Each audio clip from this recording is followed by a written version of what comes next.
executives in the country and the world. Nice to see you. It's a great honor. These are among the greatest executives anywhere in the world, so it's an honor to have them with us, and I think they'll be very happy about what we have to say. I thought I'd start by announcing two things. This is the gold card that, as you know, the Secretary of Commerce and myself and some others have been working on for quite a while. And Howard, how much have we sold in a few days? $1.3 billion worth in a matter of a couple of days. That's essentially, it's the green card on steroids. And it's a pathway. And it's been an amazing thing. And as you know, millions of people pour into our country from the border. And not anymore, they don't know, nobody comes in actually anymore. But under the Biden administration, 25 million people came in. And they came from prisons and mental institutions, and they were drug dealers, and all sorts of people came in that shouldn't be here. They came from the jails all over Venezuela, all over the world, the Congo. And now when they come in, they have to pay $1 million. And we've had a tremendous surge, and you're going to be happier than anybody because when you go to Harvard and the Wharton School of Finance and all of the great schools and you want to hire somebody and then you find out that, I'm sorry, they can't stay in our country for more than 24 hours. They graduate from the top schools. These people want to hire them. Now you're able to buy a card and you're able to keep people in the country. They can't keep people in the country. And they go to Canada, they go to other countries. A lot of times they go to Canada even though they work for the companies behind me. So now you're able to buy, the companies are able to buy the card and use it for people coming in to our country so they can stay in our country instead of being immediately shipped out after graduating. They graduate number one in their class at the best school, and they want to go to work for Johnson & Johnson, as an example, who's not here today, who will be here next week. They're well represented here. But they want to go to work for one of the great companies behind me, and you learn they can't do that because they're shipped out of the country. They're not shipped out anymore.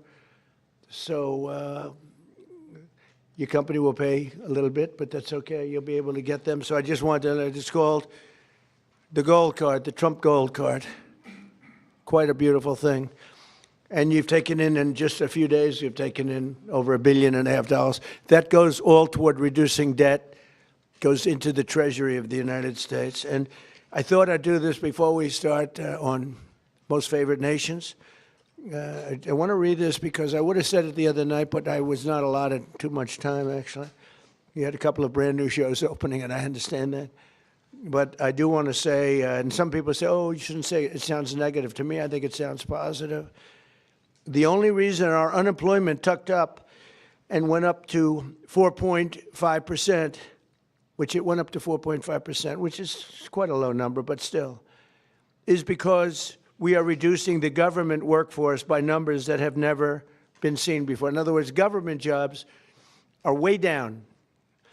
And as you know, we don't need 10 people to fill one job, which is what we had in government in many cases. So the government workforce, by numbers that have never been seen before, has been reduced very substantially, and it will continue to be reduced. 100% of our new jobs are in the private sector. So this is for the last number of months. Think of that, 100%. Are you shocked to hear that? That's the way to make America great again, what do you think, right? It's the only way. 100% of new jobs are in the private sector. And I could reduce unemployment to 2%, 1%, or practically zero by just hiring people into the federal government, even though those jobs are not necessary, which is what we had before. We had millions and millions of people having jobs that they never even showed up. So I wish that the media would report that the 4.5% is an amazing number. And again, if they don't report it, I guess maybe I'll just let some people go into the federal workforce. It'll look really wonderful. And what we're doing is the only way you can do it to make a country great. You have to you can't have the government jobs, you have to have the private sector jobs, and these are among the biggest hires of private sector. So we have reduced the federal workforce by tremendous hundreds of thousands of people, and that reflects in unemployment, but that will be used up very quickly, and we've 100% of the new jobs, which, by the way, it's a record-setting number of jobs, too, is in the private sector. And I think that'll get even stronger when these buildings being built all over the country, of which they're building some, too, but AI and auto plants and everything else, they're being built all over the country. When that happens, your numbers will be even better.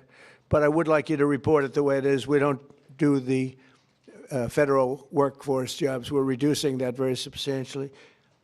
I'm thrilled to be joined by the leaders of 9 of the world's largest pharmaceutical manufacturers, all very big names, celebrities in their own right, very, very powerful people, and they head some of the most admired companies anywhere in the world. It's a great group. To announce that they've agreed to offer many of their flagship drugs, really all of their flagship drugs, at heavily discounted, most favored nations prices. In other words, whatever the drug sells for over the world, in the world, whatever the lowest number is, if it's Germany, if it's in UK, anywhere, we will match that price. Right now, sometimes it's 10 times higher. We've been laughed at and scoffed at for years. For years.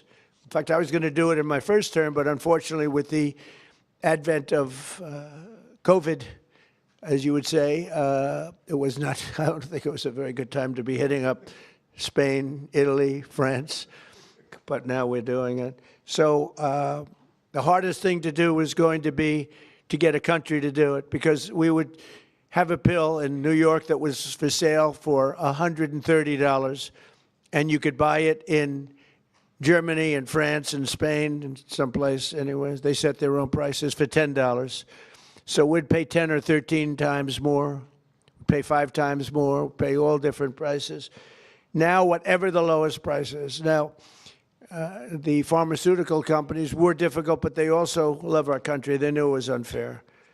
And they were great. I appreciate it.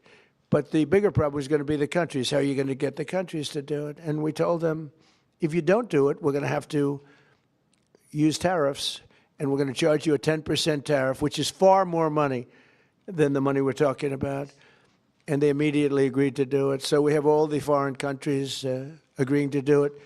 If we didn't have the use of tariffs, we would never be able to do this. But we use tariffs.